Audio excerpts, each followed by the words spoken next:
Job, chapitre 1er. Il y avait dans le pays d'Uz un homme qui s'appelait Job. Cet homme était intègre et droit. Il craignait Dieu et se détournait du mal. Il avait 7 fils et 3 filles. Il possédait 7000 brebis, 3000 chameaux, 500 paires de bœufs et 500 ânesses. Il avait aussi un très grand nombre de serviteurs. Cet homme était le plus important de tous les nomades de l'Est. Les fils de Job se rendaient visite les uns aux autres et organisaient, chacun à tour de rôle, un festin. Ils invitaient leurs 3 sœurs à manger et boire avec eux.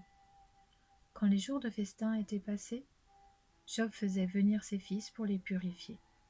Il se levait de bon matin et offrait un holocauste pour chacun d'eux. En effet, il se disait « Peut-être mes fils ont-ils péché, peut-être ont-ils offensé Dieu dans leur cœur. » Voilà ce que faisait toujours Job. Un jour, les fils de Dieu vinrent se présenter devant l'Éternel et Satan vint aussi au milieu d'eux. L'Éternel dit à Satan, « D'où viens-tu » Satan répondit à l'Éternel, « De parcourir la terre et de m'y promener. » L'Éternel dit à Satan, « As-tu remarqué mon serviteur Job ? Il n'y a personne comme lui sur la terre. C'est un homme intègre et droit. Il craint Dieu et se détourne du mal. » Satan répondit à l'Éternel, « Est-ce de façon désintéressée que Job craint Dieu ? Ne l'as-tu pas entouré de ta protection, lui, sa famille et tout ce qui lui appartient ? Tu as béni le travail de ses mains et ses troupeaux couvrent le pays. Mais porte donc la main contre lui, touche à tout ce qui lui appartient, et je suis sûr qu'il te maudira en face. » L'Éternel dit à Satan, « Voici, tout ce qui lui appartient, je te le livre.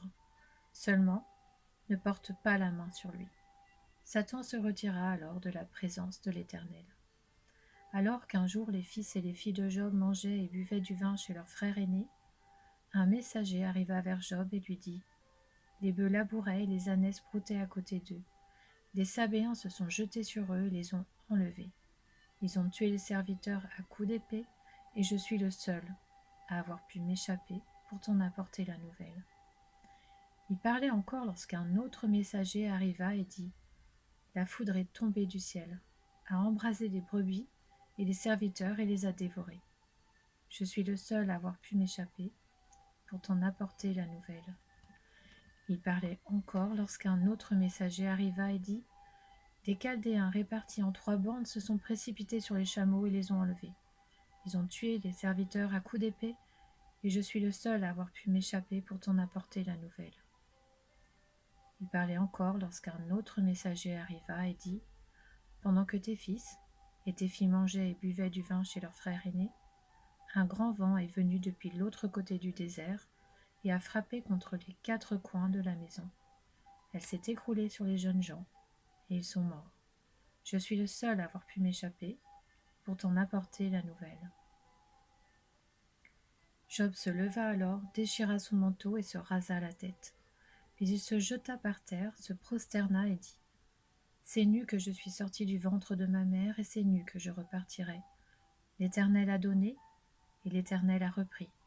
Que le nom de l'Éternel soit béni. » Dans tout cela, Job ne pécha pas. Il n'attribua rien d'inapproprié à Dieu. Job, chapitre 2.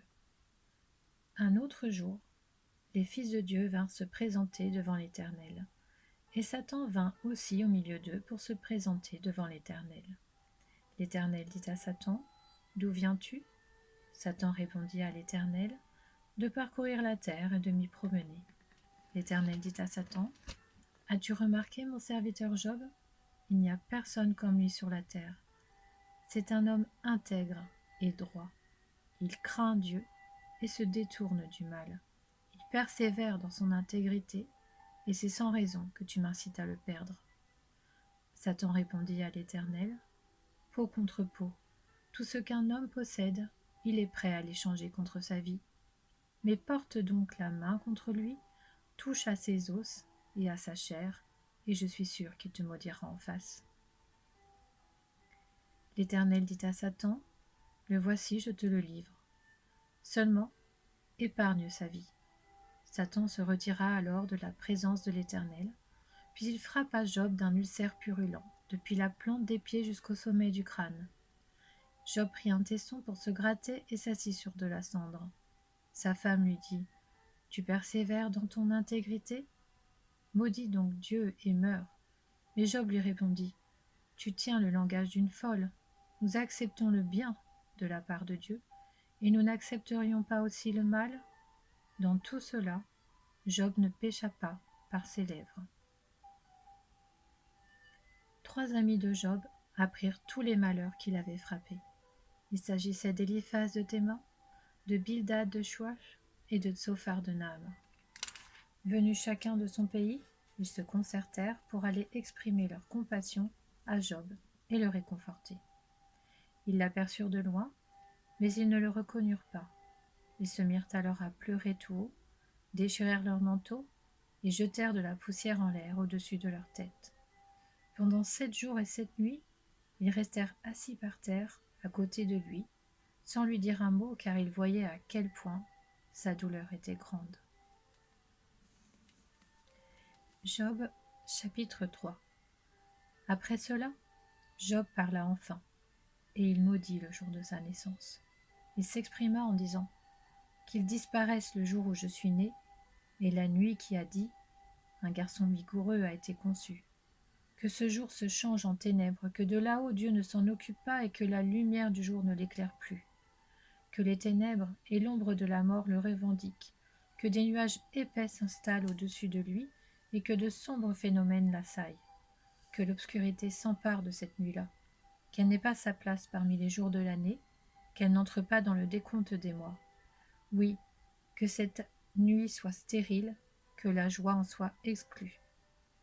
Qu'elle soit la cible de ceux qui maudissent les jours, de ceux qui savent exciter le Léviathan. Que les étoiles de son crépuscule s'obscurcissent, qu'elle attende sans succès la lumière et ne voit pas les lueurs de l'aurore. En effet, elle n'a pas fermé les portes du ventre qui m'a porté pour m'empêcher de connaître le malheur. Pourquoi ne suis-je pas mort dans le ventre maternel ? Pourquoi n'ai-je pas expiré au sortir du ventre de ma mère ?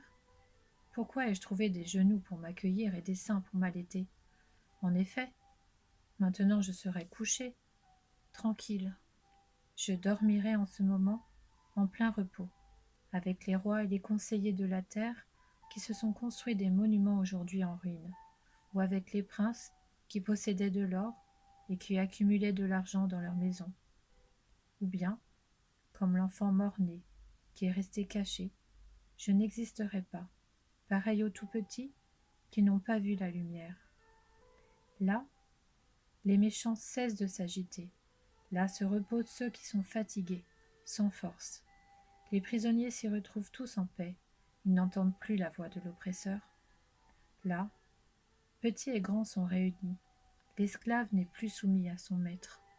Pourquoi Dieu donne-t-il la lumière à celui qui souffre, la vie à ceux qui connaissent l'amertume, qui attendent sans succès la mort et la recherchent plus qu'un trésor, qui se réjouiraient tout heureux et ravis s'ils trouvaient le tombeau à l'homme incapable de savoir où aller, et que Dieu cerne de tous les côtés ? En effet, la seule nourriture qui se présente à moi, ce sont mes soupirs, et mes cris de détresse déferlent comme l'eau. Ce dont j'ai peur, c'est ce qui m'arrive. Ce que je redoute, c'est ce qui m'atteint. Je n'ai ni tranquillité, ni paix, ni repos. C'est la tourmente qui survient.